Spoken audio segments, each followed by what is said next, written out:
Let's get started once again. Today we're talking about percent change, and really we're going to see how much do we find, looking at how much how far apart or how different are these two numbers. We think a lot about this in terms of inflation. The idea of inflation is how much did one good increase in cost over a time period. And we've been talking a lot about inflation has been big on a lot of people's minds and thoughts over the last almost the last 18 months, as it's been a huge rise in cost of living and everything. So this is how it's calculated, and that's what we're going to take a look at it. Okay, so today we're going to start with looking at what is percent change. It's a ratio that compares the change to the original amount, and it's measured in percentages. That's why we're looking at it in our percent idea.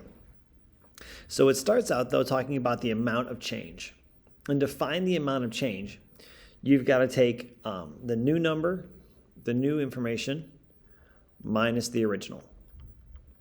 And I'll look at this and then we're going to divide that by the original amount. So what that means, if I'm doing a problem like our first one, find the percent of change in the cost of gasoline from 1970 to 2010. Round the nearest whole percent if necessary. So we're looking at, this is my original, this is my new, and it's simply just because of order. 1970 comes first, then 2010. So I'm going to take my new minus my original, $2.95 minus $1.30 on average. Okay, so our new cost minus the original cost, and that's going to give me my change in L on there, my change I need. And so in this case, my change is $1.65. $1.65. Now we're going to divide that change by the original amount. And that's going to tell me how much my change is. So in numbers, it's going to say, okay, 165 minus $1.30. So, and this is where we get to use our calculator on this, because the math on this is just time prohibitive. Not impossible, would take a very long time to do this. So when I get this, I get a number of 1.26923, and then it would keep going. There's more numbers after this, but I'm going to stop writing it there. Now that's not the percent, that's the decimal version of the change. So we've got to move our decimal place 2 to the right, and it says round to the nearest percent. So we're going to say, okay, it's 126%, 0.9. So we're going to say my percent change is 127% increase. So that's a relatively large increase. I mean, over 40 years, it's increased in price at over 127% more. Now, that being said, that's not even the highest price that you find gasoline for. It changes weekly, if not daily sometimes. Now, I want you guys to try this problem about Jonas and his problem, and his ability to buy this video game.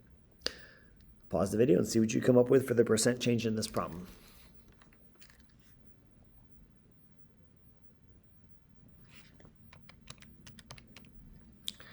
All right, so we went ahead and worked this out. So we found the new cost, which is $36, minus the original cost, so it would be 36 minus 28. So we get $8 change in cost.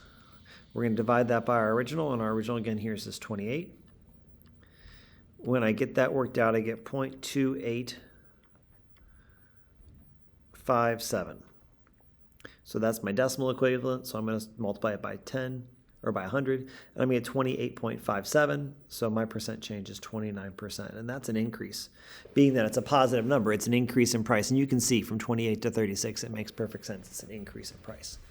All right, now what happens if there is a decrease in my percent change as if it goes down? So for example, Yusef bought a DVD recorder for $280, and it's on sale. Now it's on sale for $220. So it doesn't change the order in which I do it. My new price, though, is $220 minus $280. This time, when I do the math, I end up with a negative 60, and that's perfectly fine, because that's just telling us that the price is decreasing. And I'm going to divide it by $280, and negative 60 divided by 280 shows that there is it comes out to be a negative 0.214. So we're going to turn that into a percent and round to a negative 21%. So the price went down 21% to get the answer. So that's our percent decrease. Go ahead and pause the video as you try the next problem. Find out what's changed in our library circulation.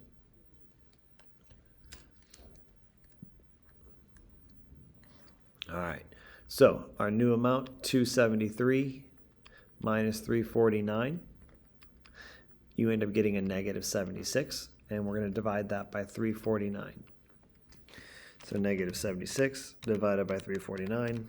I'm using a calculator off to the side. This time I get negative 0.2177. And we're going to turn that into a percent. So really it comes out to be a decrease by 22%. And that price has gone down. Or sorry, circulation has gone down 22% over the last week or month. Now, percent error is an application of the same concept. But it's more about estimate versus actual amount. So when we set this one up, it's really finding out how much did I underestimate. Contractors do this all the time. They come out and they estimate how much carpet or flooring or whatever they need, and then they buy it so they can bring it to work. They always want to bring a little bit more than what they need, because if they don't have enough, they can't finish the job. So, and there's a percent error in that, and that involves kind of in the cost price that they look at. So really it's going to be the same basic idea. It's going to be actual minus the estimate. That gives me my change, or my amount of error.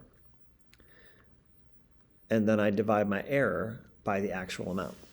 So let's take a look at how that works. So we're going to find out my error. So we look at Ahmed is practicing free throws. He estimates the distance from a free throw line to the hoop and makes chalk. He estimates the line was 13.5 feet, and the actual distance should be 15. Find his percent error. So actual minus my estimate. That gives me an error of 1.5 feet. Divided that by the actual is 15 feet. I find out it's actually just 0.1.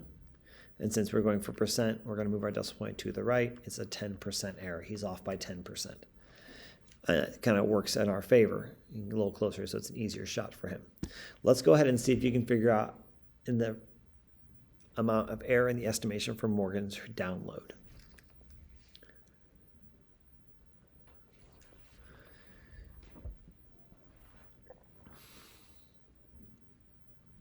All right, so we have our actual here at 15.5 minus 12.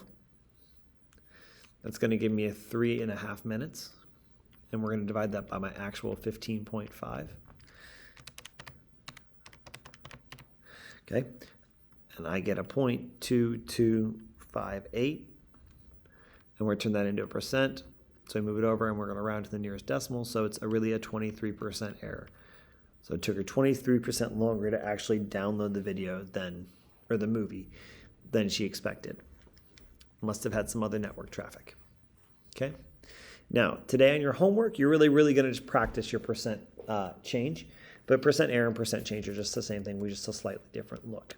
So be sure you have any questions, please ask, but make sure you check your work. And if it decreases, that's a negative. If it increases, that's going to be a positive. Okay. All right, if you have questions, feel free to reach out and ask.